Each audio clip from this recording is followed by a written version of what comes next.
Thanks for joining us for this episode of Tracking the Tropics. I'm Storm Track 12 meteorologist Tyler Vangi. And I'm meteorologist Madeline Fenneck. And we're breaking down the very latest with the National Hurricane Center now updating us. We've got our C-named storm, Tropical Storm Cristobal, easterly, tracking at about 25 miles per hour. Wind speeds are 45 miles per hour.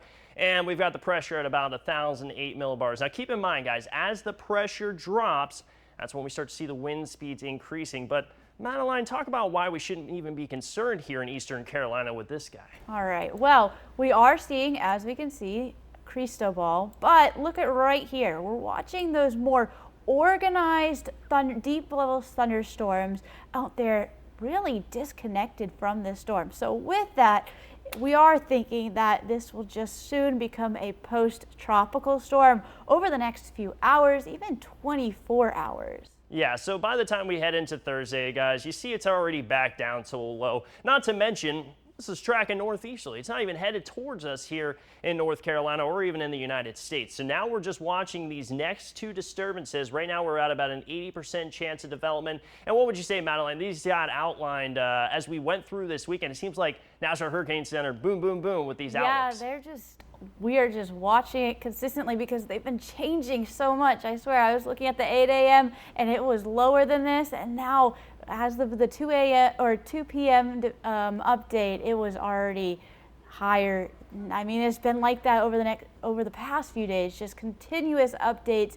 This one is disturbance 1. It's now an 80% chance, as Tyler said, of development over the next 48 hours and the next 7 days. This is a little bit more organized, as we can see, but we're still watching it because it can, even though we say it's organized, it can quickly become not organized. And now we're looking at disturbance 3. This is a little bit lower than we have been seeing. And who knows, as Tyler said, it could change, and I said it could change over the next update. But right now, a 20% chance of development over the next 48 hours and a 30% over the next 7 days. Yeah, I'd agree with you, Madeline. You know, when we look at both of these systems sitting across the Atlantic right now, I'll first point out this one, the leading one with the 80% chance. You can clearly see that we've got some sort of orientation, some organization and rotation there. This one just looks like a gaggle of storms just kind of brewing out there. It does look a little bit more intense, though. You would have to agree. A lot more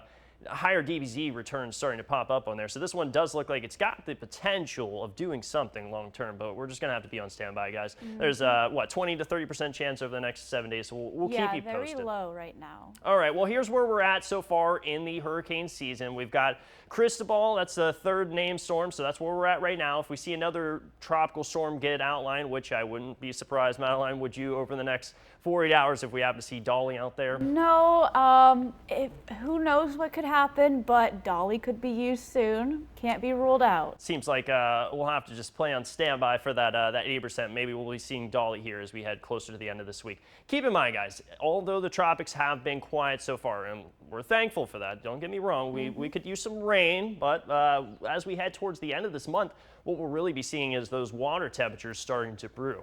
Yes, the water temperatures that we need for any sort of tropical development is around 80 degrees, and right now it's a little bit cooler, it looks like. Yeah, I would have to agree with you. We're seeing those water temperatures not quite warm enough where that outlook was, so yeah, it's an 80% chance, but it could be short-lived, it could be nothing, exactly, just because of that. Yeah, and so we'll be watching if it heads towards South America, which was the current trend on models.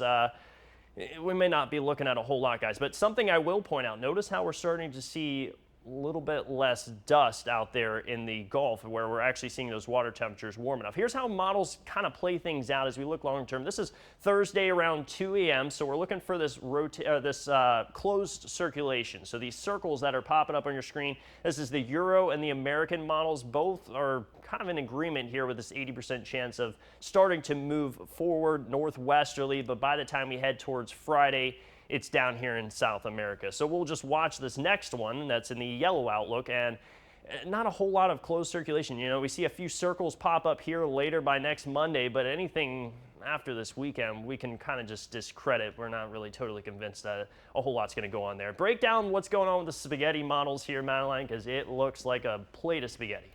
Yes, I very much agree. As we've seen, and as I said earlier, Cristobal is projected to go eastward. Again, no threat here to the U.S. And as Tyler said, really these models are just showing any which direction this thing could go. And just remember, it is going to be shortly lived, or it's projected to be shortly lived, so it really couldn't even travel out that far.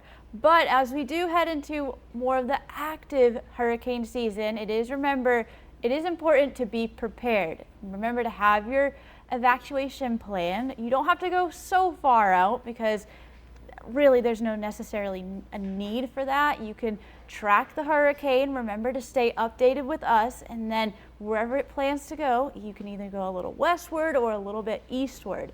Remember to have a disaster plan kit assembled. That is important. Take care of yourself, but also have supply if you need it. Prepare for power outages as well. Remember to have your phones charged, any portable chargers, have that flashlight, extra batteries just in case your flashlight loses or those batteries die. And then remember to watch out for any flooding. If you are trying to evacuate and then there's a road flooded, that you'll have to divert, and then you could possibly lose gas, possibly run out of gas because you've had to take so many alternative routes. You might run out of gas, and if there's no power, guess what? You're not filling that bad boy up anytime soon.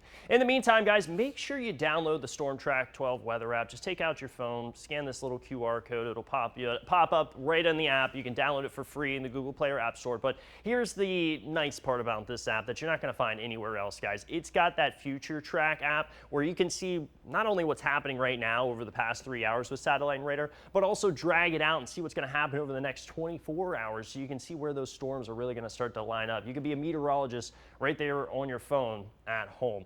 And of course, that's the best way to do it. The other best way to do it is tune in to us here at the Storm Track 12 weather team, and we'll provide you updates all hurricane season long. Remember, guys, hurricane season lasts up until September 30th. So we'll be tracking these storms across the Atlantic with the second half of the season, usually the more active portion of the season.